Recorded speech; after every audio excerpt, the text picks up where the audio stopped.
Yes, good morning, good afternoon, and good evening to everyone. So we are here, or I am here with last part of the chapter 8. आप बोलेंगे sir chapter first में part 1 किया और ये part 2 को ही last बोल दिया। हाँ भाई, छोटा सा चैप्टर है, तो इसमें हम क्या करने वाले हैं, सारा चीज मैंने एक ही जो पार्ट है इसमें कंप्लीट करने वाला हूं।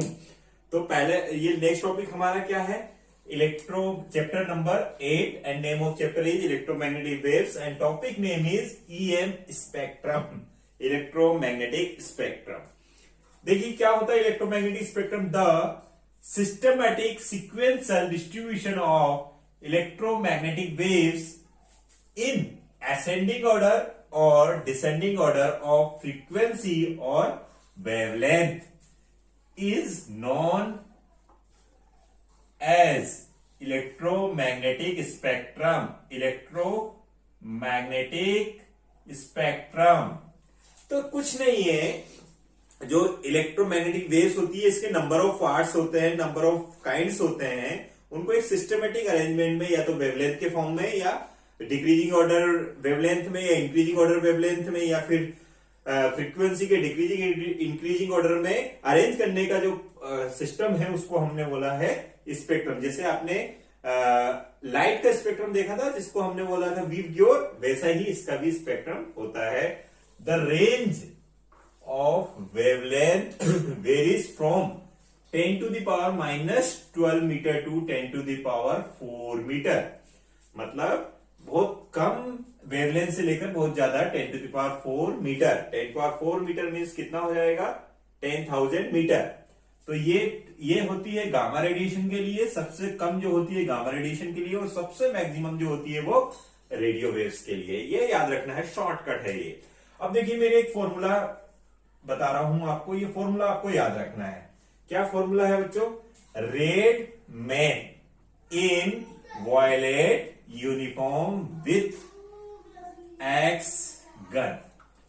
Red man in violet uniform with X gun, red man in violet uniform with X gun. ये फॉर्मूला याद रख लेना है आपको। देखिए यहां पर ये किस ऑर्डर के लिए बताएगा स्पेक्ट्रम को, इलेक्ट्रोमैग्नेटिक स्पेक्ट्रम को, डिक्रीजिंग ऑर्डर ऑफ वेवलेंथ, ये क्या है वेवलेंथ, और इंक्रीजिंग ऑर्डर ऑफ फ्रीक्वेंसी। फिर से डिक्रीजिंग ऑर्डर ऑफ वेवलेंथ, मतलब यहां से ये जो ऑर्डर होगा ये डिक्रीजिंग ऑर्डर ऑफ वेवलेंथ है या इंक्रीजिंग ऑर्डर ऑफ फ्रीक्वेंसी। हमें पता है frequency and wavelength both are reciprocal with each other. Clear है बच्चों, frequency and wavelength both are reciprocal with each other. तो देखिए क्या है, R stands radio waves, M stands microwaves, I stands infrared, V stands visible, visible को ही light बोला है, यू स्टैंड्स अल्ट्रावायलेट, विथ तो सेंटेंस कंप्लीट करने के लिए बोला था, X stand X ray, G stands gamma rays. देखिएगा ये है radio wave, microwave, infrared wave, okay, visible, visible को लाइट बोला है, ultraviolet, X ray and gamma ray, largest wavelength and smallest wavelength. Once again largest wavelength, smallest wavelength. तो ये कौन सा ऑर्डर है बच्चों, डिक्रीजिंग ऑर्डर ऑफ वेवलेंथ और इंक्रीजिंग ऑर्डर ऑफ फ्रीक्वेंसी। सबसे लार्जेस्ट वेवलेंथ किसकी होती है, रेडियो वेव्स की। सबसे स्मॉलेस्ट वेवलेंथ किसकी होती है, गामा रेडिएशन की। अच्छा इसका अपोजिट कर दीजिए, स्मॉलेस्ट फ्रीक्वेंसी किसकी होती है, रेडियो वेव्स की। लार्जेस्ट फ्रीक्वेंसी किसकी होती है बताइए, गामा की। चलिए ये चीज हमें समझ में आ गई है। तो वेवलेंथ हम याद भी कर सकते हैं, वेवलेंथ रेंज को हम याद कर लेते हैं और फ्रीक्वेंसी रेंज तो खुद बना सकते हैं। तो देखिए बनाते हैं, इसकी वेवलेंथ रेंज की बात करते हैं तो ग्रेटर देन 0.1 मीटर, 0.1 मीटर से जो ग्रेटर है मीन्स 0.1 मीटर मतलब कितना हुआ बच्चों, 10 सेंटीमीटर। 10 सेंटीमीटर से जो भी ज्यादा वेवलेंथ आएंगी वो कौन से वेव होंगी, रेडियो वेव्स होंगी। इलेक्ट्रोमैग्नेटिक वेव्स का कौन सा पार्ट होगा, रेडियो वेव्स होगा। क्लियर बच्चों, क्लियर क्लियर क्लियर। अच्छा ये एक बार वेवलेंथ रेंज को एक बार थोड़ा सा रीड कर लेते हैं याद करने के लिए। अब देखिए ये जो ये है इससे लेकर अब डिक्रीज होने वाली है वेवलेंथ, तो 0.1 मीटर से लेस और किसके बिटवीन 1 मिलीमीटर, 0.1 से लेकर 0.1 मीटर से लेकर 1 मिलीमीटर, मतलब ये लार्ज हुआ ये स्मॉल हुआ, ठीक है ना। इसके बिटवीन जो होंगी वो कौन सी होंगी, माइक्रोवेव्स। इसके बाद में ये देखिए लास्ट वाला क्या था, 1 मिलीमीटर। 1 मिलीमीटर से लेकर 700 नैनोमीटर, अब ये नैनोमीटर आ गया है, 700 नैनोमीटर तक क्या हो गया, इंफ्रारेड। अब 700 से लेकर 400 नैनोमीटर क्या होगा बताइए, विजिबल लाइट। और 400 से लेकर 1 नैनोमीटर तक क्या होगा, UV rays, ultra violet radiation या रेज। और 1 नैनोमीटर से लेकर 10⁻³ नैनोमीटर तक क्या होगा, एक्स रेज।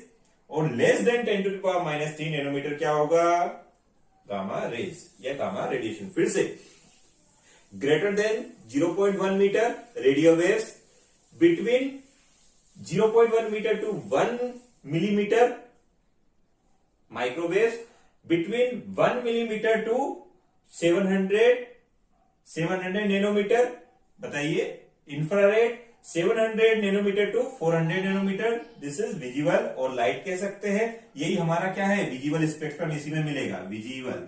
इसी में हमें क्या मिलेगा, विजिबल स्पेक्ट्रम, जिसको क्या बोलेंगे, VIBGYOR। ध्यान रखिएगा बच्चों, ये रेड कलर के लिए और ये वॉयलेट कलर के लिए, ठीक है। Largest wavelength for red colour, okay, right ना। सॉरी, ये नॉट नैनोमीटर, ये मिलीमीटर है बच्चों, थोड़ा सा मिस्टेक हो गई है यहां पर।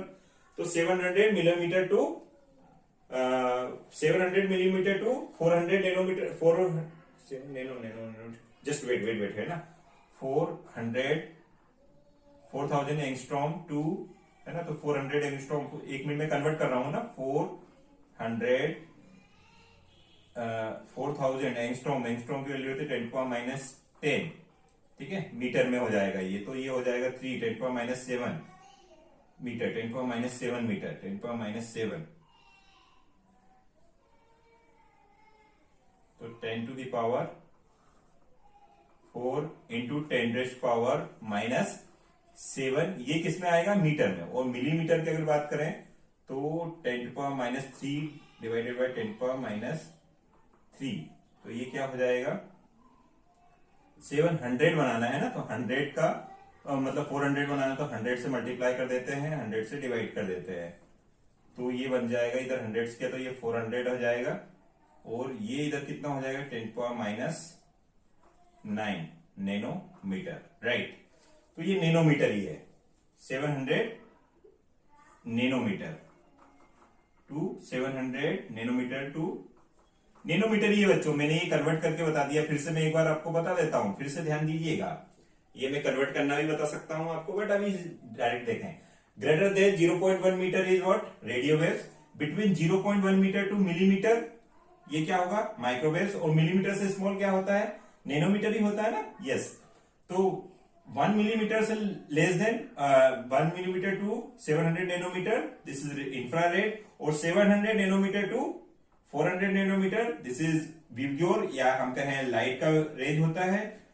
अल्ट्रावायलेट रेडिएशन 400 नैनोमीटर से इससे नीचे आइएगा, 1 नैनोमीटर तक क्या हो गया, ये होगा आपका अल्ट्रावायलेट। और 1 नैनोमीटर से less than 1 nanometre to 10⁻³ nanometre क्या होगा बच्चों, एक्सरे। और इससे लेस देन जो होगा 10⁻³ से लेस देन नैनोमीटर में है ये, है ना, उसको हम बोलेंगे गामा रेडिएशन। क्लियर है बच्चों, तो वो उसको थोड़ा सा करेक्ट कर लीजिएगा। अब रहा मेन फ्रीक्वेंसी रेंज का, तो देखिए एक मैं आपको बता देता हूं, क्या करें देखिएगा, ये ऊपर वाला पार्ट इरेज कर देता हूं ताकि मैं आपको पूरा का पूरा टेबल एक बार अच्छे से बता दूं, है ना। फ्रीक्वेंसी रेंज एक की मैं बना देता हूं, बाकी तो आप खुद बना सकते हैं, मैं यही करता हूं, है ना। कई बार स्टूडेंट्स को खुद को भी वर्क करना आना चाहिए, सारी चीजें हम रट कर करें तो कोई मतलब नहीं है। तो एक की मैं बता देता हूं, रिमेनिंग आप खुद बना ले सकते हैं।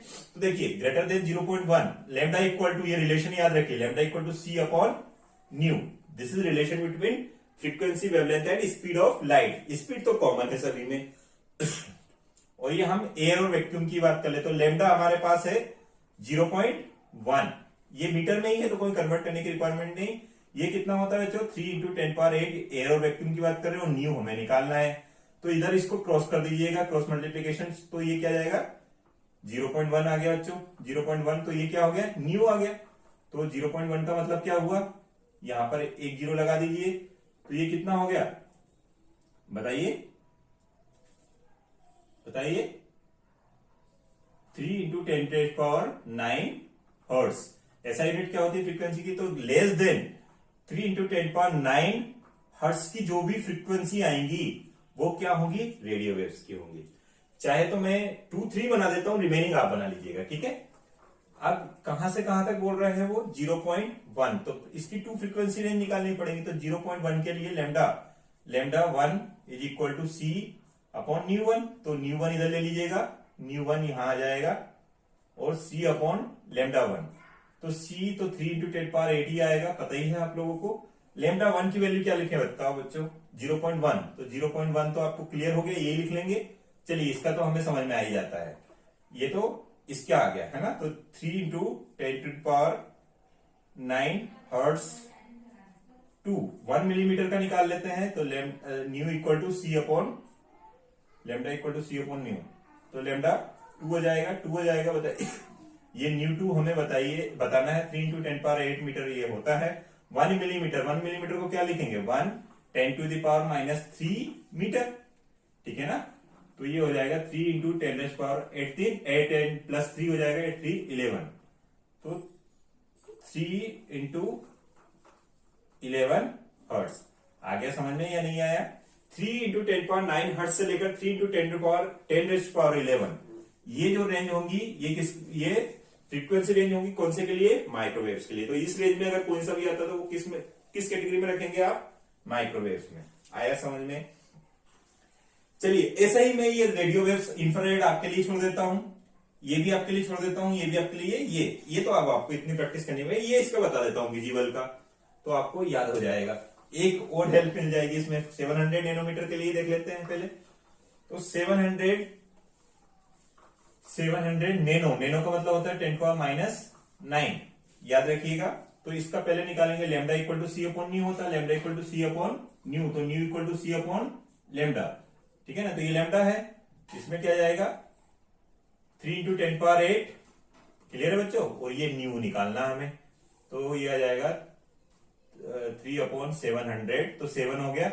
ये कितना हो जाएगा? 10⁻⁷। ये 10⁻2 और 10⁻⁹, ठीक है ना। तो इसको एक बार लिख लेते हैं। तो 10⁻8 और ये 700 10⁻⁻7 हो गया बच्चों।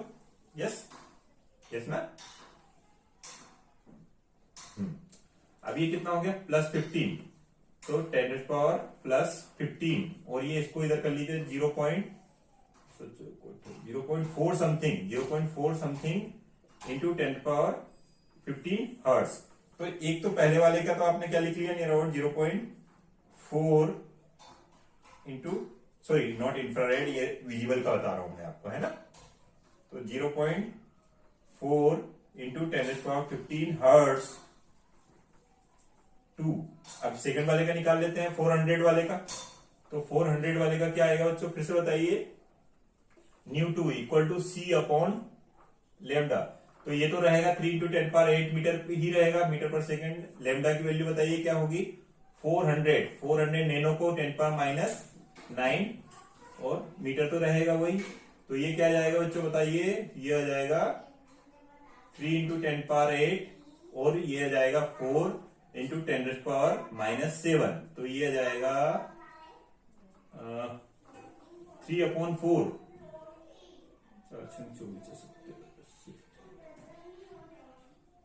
0 पॉइंट समथिंग, है ना।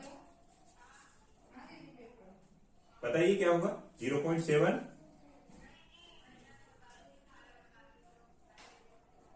0.7 समथिंग 10⁻15, या इसमें से 1 इधर ले लीजिए। तो ये क्या 7 पॉइंट समथिंग 7 इंटू 10⁻14 हर्ट्स, ऐसा भी लिख सकते हैं। 7 पॉइंट समथिंग है ना, पूरी वैल्यू नहीं निकाली मैंने। नियर अबाउट या 0.7 ही लिख लीजिएगा आप, तो इसी रेंज में लिख लीजिए। 0.7 इंटू 10⁻15 हर्ट्स। कई बार आपसे इसे कैलकुलेट करने के लिए बोलेंगे, तो ये पूरा मैं टेबल नहीं भर रहा हूं। आप चाहे तो इसको आप अपने सेल्फ की प्रैक्टिस से ये बता सकते हैं। और यहां पर ये ग्रेटर देन करके कुछ आ जाएगा, लेस देन का अपोजिट ग्रेटर देन हो जाएगा। क्लियर हो गया बच्चों? अब आता है कि इनका प्रोडक्शन कैसा होता है, इनका डिटेक्शन कैसा होता है और इनका यूजेस कहां है। ये एक ही पार्ट में आपको सारा मिल जाएगा। तो देखिए, पहले रेडियो वेव्स की बात कर लेते हैं। इनका प्रोडक्शन होता है rapid acceleration and de acceleration of electron in एरियल्स।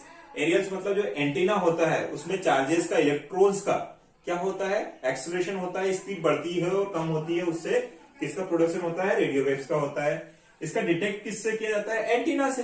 अरे भाई एंटीना से तो डिटेक्ट करते हैं हम रेडियो वेव्स को हमारे घर में। आप तो क्या होगा, पहले बहुत बड़े बड़े एंटीना होते थे हमारे जो रूफ वगैरह पर, छत पर होते थे, लेकिन आजकल क्या होता है, बहुत स्मॉल रिसीवर्स होते हैं। तो रिसीवर्स एरियल्स मतलब एंटीना, जो रिसीवर्स होते हैं, इनका यूजेस कहाँ होता है, आजकल हम जो मोबाइल में भी अभी जो वीडियो बना रहा हूँ मोबाइल से बना रहा हूँ, ठीक है ना, या टीवी जो हम ये यूजेस कर पा रहे हैं, रेडियो वेव्स क्यों टीवी क्यों चला पा रहे हैं, मोबाइल क्यों चला पा रहे हैं, ये वीडियो क्यों बना पा रहे हैं, because of this wave only. तो यूजेस काम होता है टीवी में और सेलफोन्स में भी होता है। क्लियर है बच्चों। अब माइक्रोवेव्स का बात कर लेते हैं। Wavelength range 0.1 metre to 1 millimetre बता ही दिया था, ये फ्रीक्वेंसी हमने देख लिया था। इसका प्रोडक्शन की बात करते हैं। कुछ टाइप के बाल्व्स होते हैं, वॉल्व है ना, कुछ बड़ी बड़ी डिवाइस होती है जिनसे हम ये माइक्रोवेव्स का प्रोडक्शन कर लेते हैं। क्लास्ट्रॉन वाल्व और मैग्नेट्रॉन वाल्व से इसका प्रोडक्शन होता है। इनका जो डिटेक्शन किया जाता है वो स्पेशल टाइप के कुछ डायोड्स होते हैं जिनको हम पॉइंट कांटेक्ट डायोड्स बोलते हैं। उनकी हेल्प से हम इनको क्या कर सकते हैं, रिसीव कर सकते हैं। जो हम रडार वगैरह डिवाइसेस होती है, रडार या माइक्रोवेव ओवन, यहाँ यूजेस का पहले देख लेते हैं। कहां पर यूज होता है, माइक्रोवेव ओवन्स में माइक्रोवेव यूज होती है, ठीक है ना। और रडार मतलब जो सिग्नल्स, एरोप्लेन्स वगैरह में हमें सिग्नल्स की रिक्वायरमेंट होती है, तो उनमें कुछ पॉइंट कांटेक्ट डायोड टाइप्स के रिसीवर्स होते हैं जो उनको क्या करते हैं, डिटेक्ट करते हैं या रिसीव करते हैं। अब इंफ्रारेड की बात कर लेते हैं। 1 मिलीमीटर टू 700 नैनोमीटर इसकी वेवलेंथ रेंज होती है, मतलब हायर टू लोअर हो रही है। और ये फ्रीक्वेंसी रेंज आप खुद निकाल सकते हैं। वाइब्रेशन, हाँ ये देखिएगा, ये इंफ्रारेड का मतलब होता है हीट वेव्स, इसको एक नेम और बोलते हैं हीट वेव्स। अब आप वाटर को गर्म करते हैं तो आपने ऑब्जर्व किया होगा, अगर वाटर को गर्म किया जाता है तो उनके मॉलिक्यूल्स क्या होते हैं, वाइब्रेट होते हैं। तो सिंपल सी बात है, एटम्स और जो किसी मटेरियल के, किसी लिक्विड के या किसी भी फ्लूइड के जो एटम्स हैं वो वाइब्रेशंस होता है, उनमें से तो हीट प्रोड्यूस होती है और वही उसका प्रोडक्शन है। इनको फोटोग्राफिक फिल्म पर इंफ्रारेड के लिए फोटोग्राफिक फिल्म होती है, जैसे हम एक्सरे वगैरह की लेते हैं वैसे ही फोटोग्राफिक फिल्म होती है, उस पर इनका रिसीव किया जाता है या डिटेक्ट किया जाता है। हाँ, इसका यूज देखिए, हम रिमोट तो हर प्लेस पे यूज करते हैं, स्पेशली हम टीवी रिमोट की बात कर लेते हैं। हम बैठे बैठे चैनल चेंज कर देते हैं, है ना। तो चैनल चेंज कर देते तो उसमें क्या है, कुछ आपने देखा होगा, एक ब्लू कलर या रेड कलर या कुछ टाइप के सिग्नल तो जाते होंगे, तभी तो चैनल चेंज होती है। तो वो क्या है, टीवी रिमोट। टीवी रिमोट में हम कौन सी वेव यूज करते हैं, ध्यान रखिए, इंफ्रारेड। कौन सी वेव यूज करते हैं बच्चों, इंफ्रारेड, याद रखिएगा। या हीट थेरेपी, जो फिजिकल थेरेपी होती है बॉडी की, है ना, जिसको शरीर की सिकाई भी कहा जाता है, सेकना होता है उसको, वहां पर हम इसका यूज करते हैं। इसके बाद विजिबल का तो आपको सबको पता ही होगा। विजिबल मतलब लाइट, जो 7 कलर्स हम देखते हैं, वही 700 नैनोमीटर टू 400 नैनोमीटर इसकी वेवलेंथ रेंज होती है। फ्रीक्वेंसी रेंज मैंने बता दिया, 4 × 10⁻14 हर्ट्ज बोल दीजिए और 7 × 10⁻14 हर्ट्ज बोल दीजिए, 0.4 की ऐसा भी बोल सकते हैं। इसका इमिट क्या होता है, हमें पता है। एनर्जी लेवल्स बहुत सारे होते हैं, higher energy level, lower energy level. तो ये देखिए, एटम्स में हम ये 1 एनर्जी लेवल, ये सेकंड, तो यहां से इलेक्ट्रॉन यहां पर होता है, अगर सेकंड एनर्जी लेवल में, हायर में है, जो लोअर में इलेक्ट्रॉन जब आते हैं तो ये एनर्जी रिलीज करते हैं, और वो एनर्जी किस फॉर्म में होती है, लाइट एनर्जी के फॉर्म में, और उसी को हमने बोला है light. So electron in atoms emit light, okay, when they move from higher energy level to lower one. Clear है बच्चों। अच्छा, इसका डिटेक्ट कैसा होता है, लाइट तो हम आई से डिटेक्ट कर लेते हैं, फोटो सेल्स में डिटेक्ट कर लेते हैं, या फिल्म देखा होगा ना, फिल्म में, फोटोग्राफिक फिल्म में भी हम, फिल्म मतलब स्क्रीन टाइप का कह सकते हैं। अच्छा, इसका यूज हमें पता है यार। If you are being able to see me, if I am being able to see this board, anything, because of presence of light. तो to see beautiful world we require what, light. अगर light नहीं होंगी तो हम किसी thing को देख नहीं पाते हैं, डार्क में नहीं देख पाते हैं। तो हमें क्या रिक्वायरमेंट होती है, टॉर्च की रिक्वायरमेंट होती है। ओके, इसके बाद आ जाता है अल्ट्रावायलेट रेडिएशन। इसकी वेवलेंथ रेंज होती है 400 nanometre to 1 nanometre, not 400 nanometre to 1 nanometre. ये क्या होता है, इसका प्रोडक्शन भी वैसे ही होता है, लेकिन इसका इनर शेल के, जो एटम के इनर शेल के एनर्जी लेवल होते हैं, हायर एनर्जी से लोअर एनर्जी में भी इनका भी इलेक्ट्रॉन्स का क्या होता है, मूव होना होता है ना।